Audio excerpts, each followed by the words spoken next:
Leaves or flower buds? I know what I'm going to do, but what will you prefer? Join me for some leafy goodness.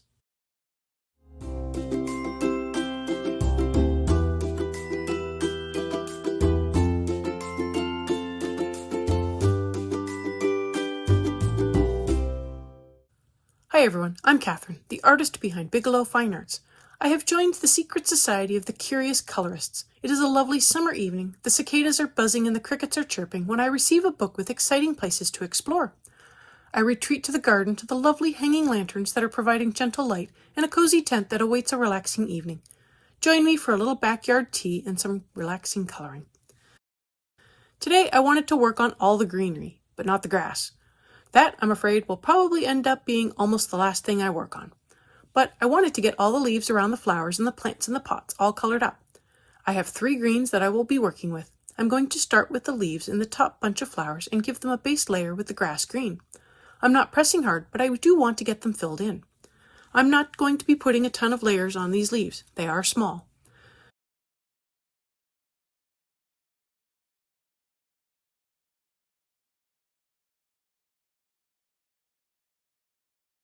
Now that I have them filled in, I want to add a little dimension to them with the permanent green.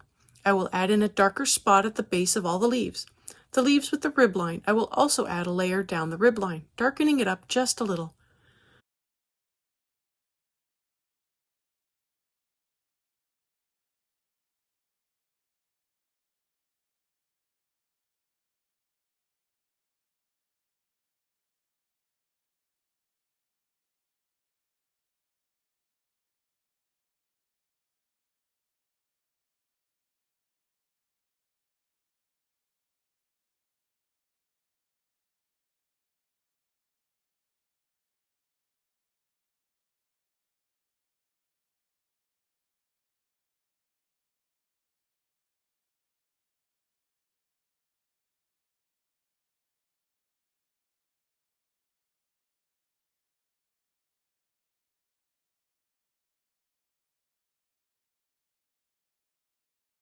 Those same leaves, since they are larger, I'm also coming in with the chrome oxide green to darken up the shadow from the flowers.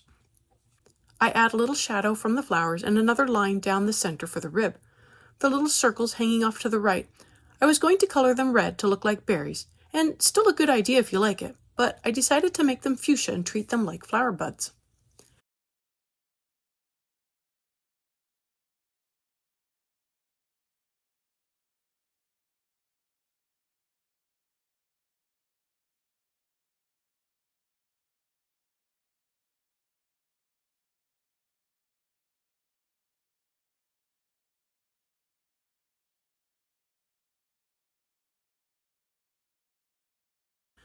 For the bunch of flowers at the top of the teepee, I matched the flower bud to the flower color and used the dark flesh to fill them in. I did get a little bit of blue in the circles while I was blending out the background, so I'm fighting the color and the flesh is not showing up quite as well. But it is what it is.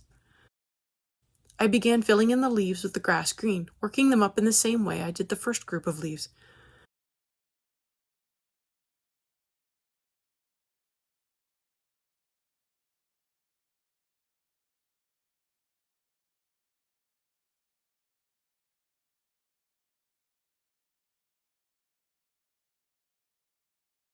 I went back up to the top group of leaves to add more green to the smaller leaves, as it didn't look like I got enough color down.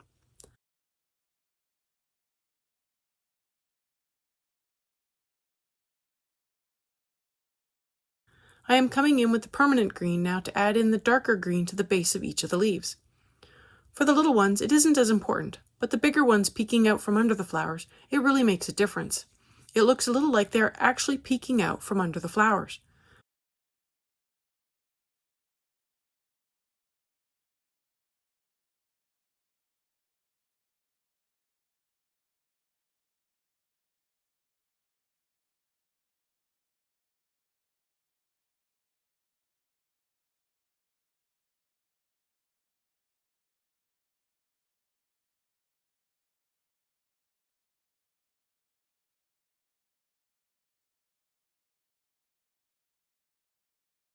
I add in the chrome green oxide, as that really helps make the shadow stand out even more. I don't need to put much, just a line at the base of each leaf.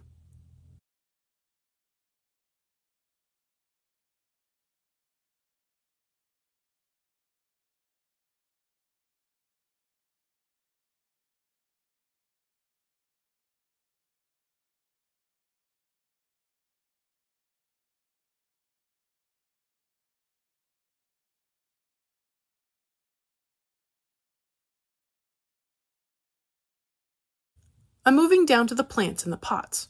I'm not going to just work up all the leaves the exact same way. Even though I only have 3 colors, I can do a lot with them.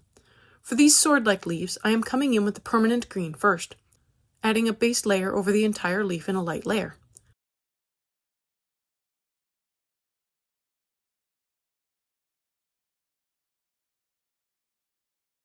I use the chrome green oxide at the base of each leaf and blend it up towards the middle. I only take the color up about 1/3 of the way, if even. I make sure I feather out the color so it blends neatly into the permanent green without a sharp transition line.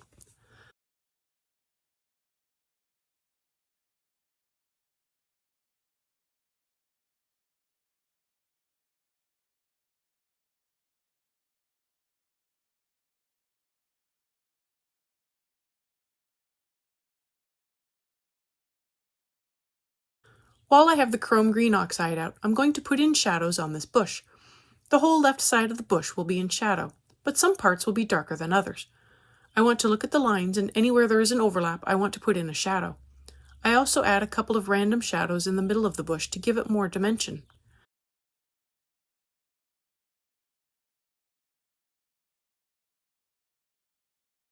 I come in with the permanent green as my midtone and add that over the shadows as well as in the middle part of the bush.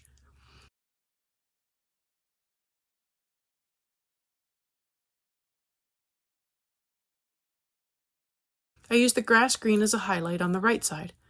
Now I need to go back over each section to add layers and to bring up the contrast. Right now it looks fine, but it's faint. I want to add more layers to bring up the saturation in my colors while also making the contrast stand out more.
I'll hit up the flowers with the deep scarlet red and have a cute little bush. If you've made it this far and have enjoyed coloring with me or just watching, I'd appreciate it if you'd give me a like and subscribe to stay informed of when I post more videos, especially if you've enjoyed what you've seen so far.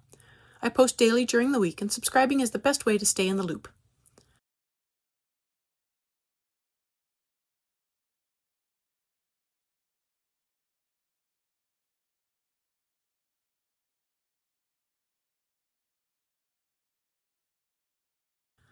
At this point, I don't have a ton of leaves left, so I'm going through and hitting a bunch of leaves with the grass green. The tall leaves in the pot closest to the tent I end up erasing back. Just a heads up if you're following along. For the most part, I am hitting up almost all the leaves. I leave some of the larger leaves, like the swords and the tiny ones,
And near the tulips, there was a leaf with a round bottom and pointed tip that I decided to turn into a tulip bulb.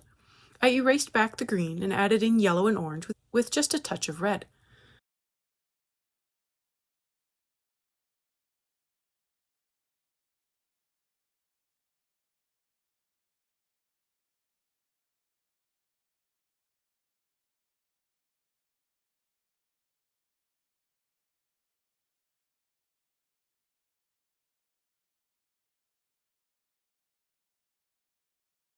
Back to the leaves. I come in with the permanent green and I begin to add in the darker color at the base of many of the leaves. I also go through and fill in the remainder of the leaves I skipped over, except for the tiny ones in the right-hand pot.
I fill in the little round circles, again making them look like flower buds by matching them to the color of the closest flower. so some are fuchsia and some are red.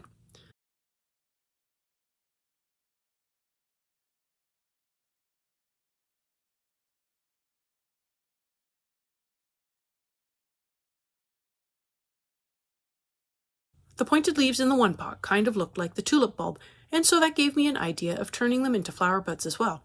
So not everything would be green. I erased back the leaves and came in with the red and put them at the base of each bud.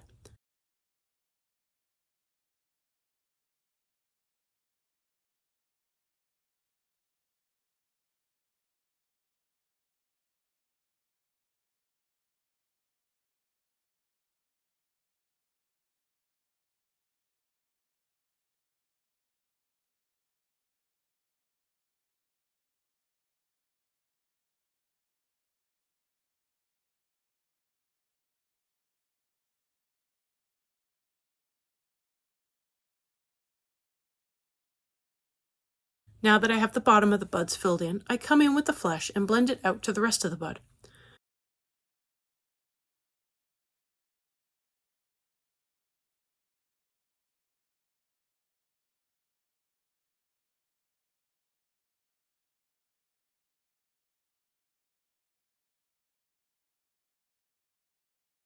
To try to make it look like petals wrapped around the bud, I brought in the black and made a curving line from the top side to the opposite bottom side on all the buds. And that's the only time I used the black in the flower section.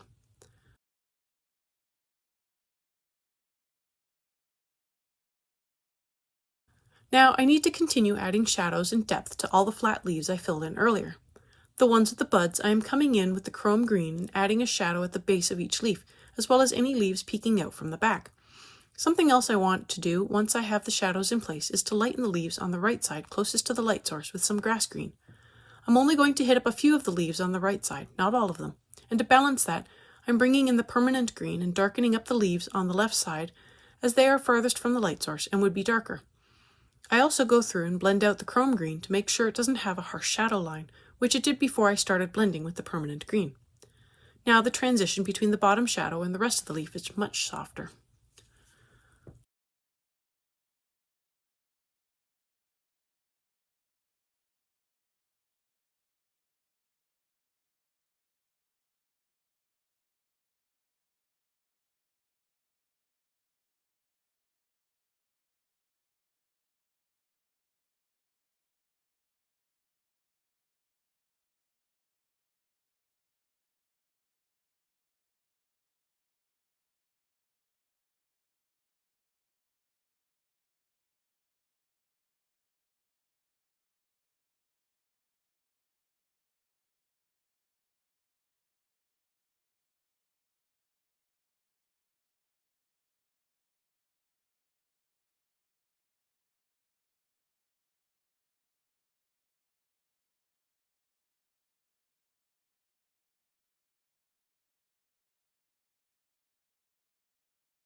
Moving over to the right, the tiny leaves I didn't add any base layer to, I am filling in with the chrome green.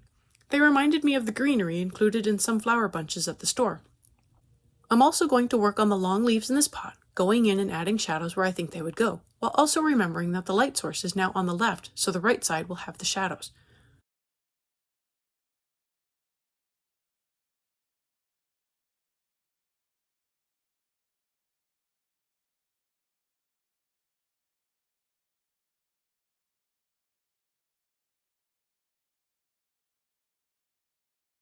I go through and give shadows to the other plants in the smaller pots.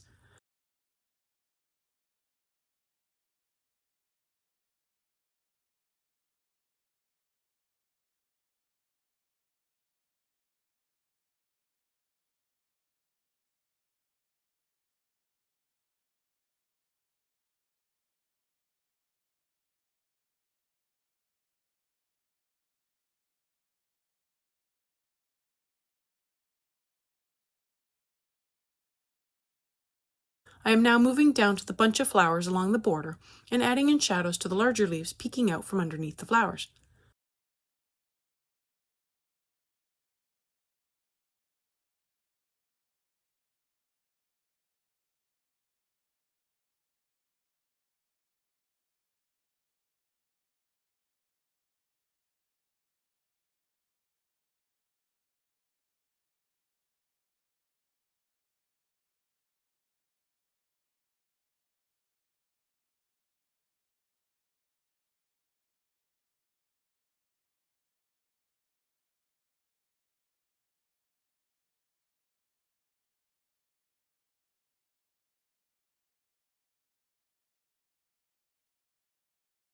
With the grass green, I want to add more layers, soften the shadow lines, and fill in any spots I might have missed on my first pass with all the flowers, even the ones up top.